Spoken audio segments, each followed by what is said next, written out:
آج ہم ایک ایسے سوال پر بات کرنے جا رہے ہیں جس کے بارے میں بہت سے بہن بھائی سوال کرتے نظر آتے ہیں کہ گھر کے اندر خرگوش پالنا کیسا ہے اور خرگوش کا گوشت کھانا حلال ہے یا نہیں۔ تو آج ہم آپ کو اس بارے میں تفصیل سے بتائیں گے۔ خرگوش کی بہت سی اقسام ہیں۔ کچھ اقسام کے خرگوش جسامت میں ایک چھوٹے بکری کے بچے کے برابر ہوتے ہیں۔ اس قسم کے خرگوش کو بڑے سائز کے خرگوش کہا جاتا ہے۔ ان کی افزائش بہت تیزی سے ہوتی ہے۔ خرگوش حلال جانوروں میں شمار ہوتا ہے، اسی لیے اس کا گوشت تقریباً ہر مذہب سے تعلق رکھنے والا استعمال کرتا ہے۔ اس کے گوشت کا رنگ لال ہوتا ہے، ذائقے میں لذیذ، تاثیر میں گرم اور جلد ہضم ہونے والا ہے۔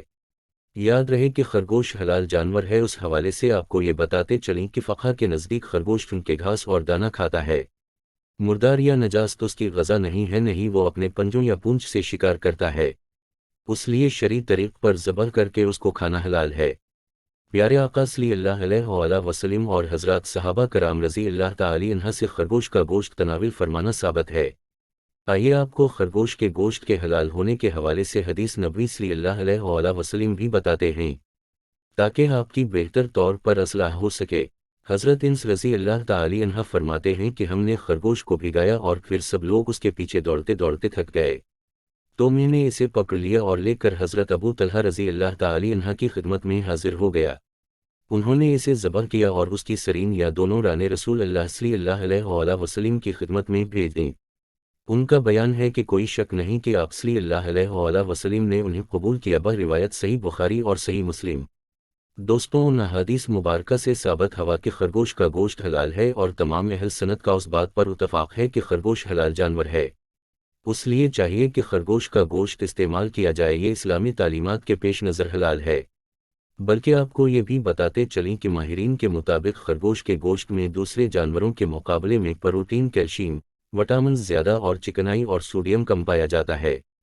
آج کل خرگوش کے بالوں سے مختلف اقسام کے ملبوسات اور دیگر اشیاء ضرورت بھی بنائی جا رہی ہیں۔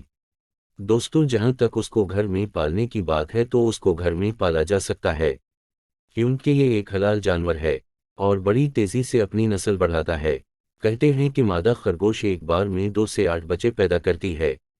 زیادہ تر خرگوش کی اقسام زمین میں بل یا سرنگ بنا کر گرہوں کی شکل میں رہتے ہیں۔ اس کے کان تقریباً 10 سینٹی میٹر تک لمبے ہو سکتے ہیں۔ اپنے لمبے کانوں کی وجہ سے یہ ہل کی سیاحت کو بھی سن لیتا ہے۔ یہ تقریباً اپنے چاروں طرف دیکھ سکتا ہے۔ اس کے 28 دانت ہوتے ہیں، جو سامنے والے 4 دانت، 4 اوپر والے اور 4 نیچے والے کی صورت میں آگے پیچھے ہوتے ہیں۔ نر خرگوش کو بکس اور مادہ خرگوش کو ڈوز کہتے ہیں، اور خرگوش کے بچے بغیر بالوں کے پیدا ہوتے ہیں اور ان کو کٹس کہا جاتا ہے۔ خرگوش سبز رنگ کے پتوں والے پودوں کو کھانا زیادہ تر پسند کرتے ہیں۔ ان کی سب سے پسندیدہ سبزی گاجر ہے۔ ہمارے ملک میں خرگوش کو شوق کے طور پر پالا جاتا ہے۔ اگر اس کو تجارتی پیمانے پر پالا جائے تو ایک اچھی آمدن کا ذریعہ بنے گا۔ خرگوش کو بہت کم خوراک اور جگہ کی ضرورت ہوتی ہے۔ دوستو، یاد رہے کہ دنیا میں خرگوش کی بہت سی اقسام پائی جاتے ہیں۔ خرگوش کی اقسام میں سے آپ اپنی پسند اور تجارتی پیمانے پر پالنے کے لیے ان کا انتخاب کر سکتے ہیں۔